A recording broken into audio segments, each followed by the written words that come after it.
Բարում եք Եվրոպական հանձնաժողովի աշխատանքը եւ նախագահ ֆոն դեր Լայենի աշխատանքը։ Շնորհակալ եմ հարցի համար։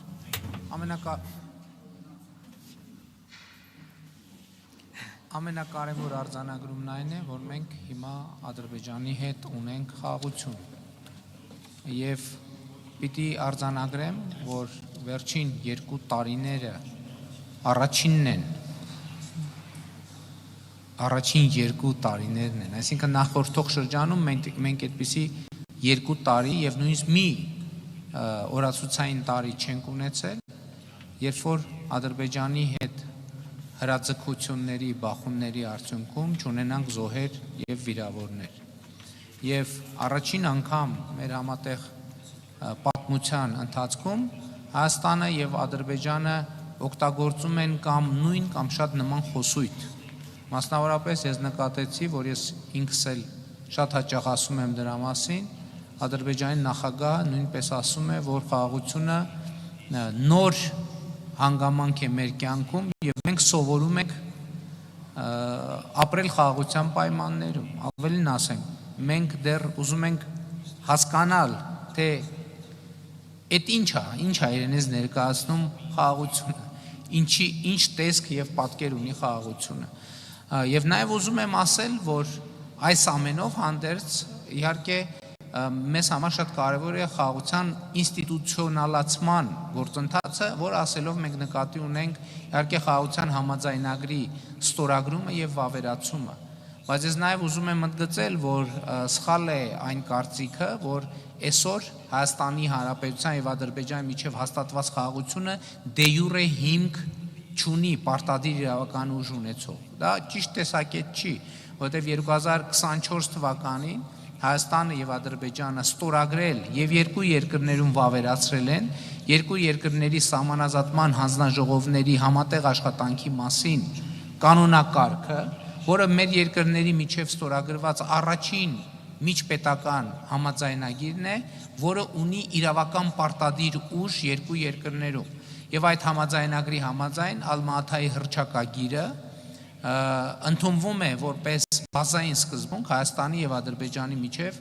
սահմանների սահմանազատման համար։ Բայց նաեւ ինստիտուցիոնալացման արտահայտություն է այն, որ Հայաստան արդեն շուրջ 26000 տոննա բեռ է եկել Ադրբեջանի երկաթուղով եւ նաեւ Հայաստանը սկսել է Ադրբեջանից ներկրել նավթամթերք։ Բայց նաև ես ուզում եմ հետևյալը ասել, որովհետև սա նաև շատ կարևոր նրբություն է։ Ի վերջո 40 տարի Հայաստանը եւ Ադրբեջանը ապրել են թշնամության միջավայրում։ 40 տարի ապրել են թշնամության միջավայրում։ Եվ հնարավոր չէ ուղղակի անջատի չանջատել, թշնամանքի անջատի չանջատել եւ խաղաղության կոճակը սեղմել եւ թշնամությունը վերջ այլևս գոյություն չունի եւ այլևս միայն խաղաղություն է։ Սա ես ասում եմ նրա համար, որ եւ Հայաստանում եւ Ադրբեջանում դեռևս կարելի է տեսնել խոսույթներ, որոնք բխում են կոնֆլիկտի ժամանակներից, բայց մենք պետք է հասկանանք, որ դա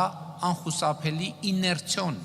գործընթաց է, որովհետև ել եմ ասում, այդ գործընթացը հնարավոր չէ, նույնիսկ եթե հիմա խաղաղության համաձայնագիրը ստորագրված եւ վավերացված լինել, որովհետև խաղաղության ամենակարևոր ինստիտուցիոնալացումը այն է, որը տեղի է ունենում մարդկանց մտքերում եւ սոցիալ հոգեբանական մակարդակում։ Եվ թույլ տվեք ասել, որ իրականում այս ոլորտում տեղի ունեցող փոփոխությունները իրանք իհարկե թվերով արտահայտված չեն, բայց թույլ տվեք արտահայտել իմ համոզմունքը, որ այդ ուղղությամբ ինստիտուցիոնալացումը տեղի է ունենում շատ ավելի արագ, քան նույնիսկ կարելի էր սպասել։ Եվ հետևաբար ես վստահ եմ, որ մենք կհասնենք այդ կետին, երբ որ խաղաղության ինստիտուցիոնալացման ճանապարհին մենք խաղաղության համաձայնագիրը կստորագրենք։ Բայց հետ եմ ուզում ասել, որ խաղաղության համաձայնագրի ստորագրումը եւ վավերացումը դա չի նշանակում, որ աշխատանքը ավարտվեց։ Ընդհակառակը, հենց խաղաղության համաձայնագրի հրապարակման տեքստից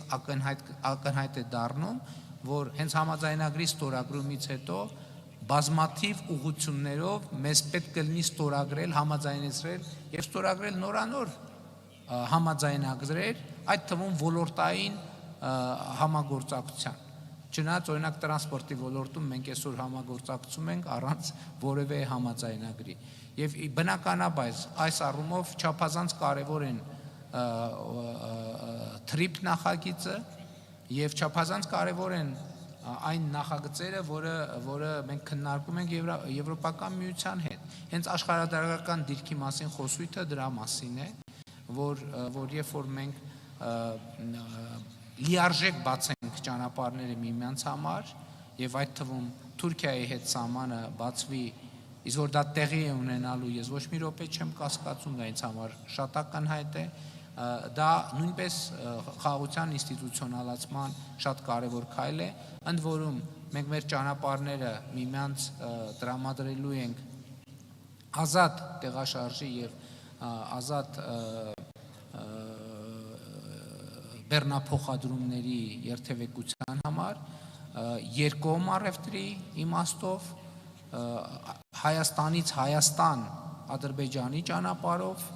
Ադրբեջանից Ադրբեջան Հայաստանի ճանապարհներով, ներառյալ Ադրբեջանի հիմնական մասի եւ Նախճեվան ինքնավար հանրապետության միջև կապը, անխոչնդոտ կապը բոլոր դեպքերում հիմնված երկրների տարածքային ամբողջականության, ինքնիշխանության, իրավազորության վրա եւ մասնավորապես TRIP-ի դեպքում այդ բանաձևերը արձանագրված են այն TRIP նախագծի իրականացման շրջանակում, որը 2026 թվականի հունվարի 14-ին ընդունվեց Հայաստանի Հանրապետության եւ Միացյալ Նահանգների կառավարության միջև, բայց ուզում եմ ասել նաեւ շատ չերկարացնելով, որ այս ոլորտում ահռելի պոտենցիալ կա, որը իմ կարծիքով արդեն գտնվում է իրագործման փուլում Հայաստան-Եվրամիություն հարաբերությունների տեսակետից, եւ ես համոզված եմ, որ այդ ուղղությամբ մենք շատ լուրջ ռազմավարական նշանակության նախագծեր ենք իրականացնելու, այսօր մենք առիթ ունեցել ենք այդ նախագծերի հայեցակարգը քննարկել եւ արձանագրել, որ ունենք ընդհանուր ըմբռնում, որ մեզ պետք է շարժվել հենց այդ ուղղությամբ։ Շնորհակալ եմ։ Շնորհակալություն եւ հաջորդ հարցը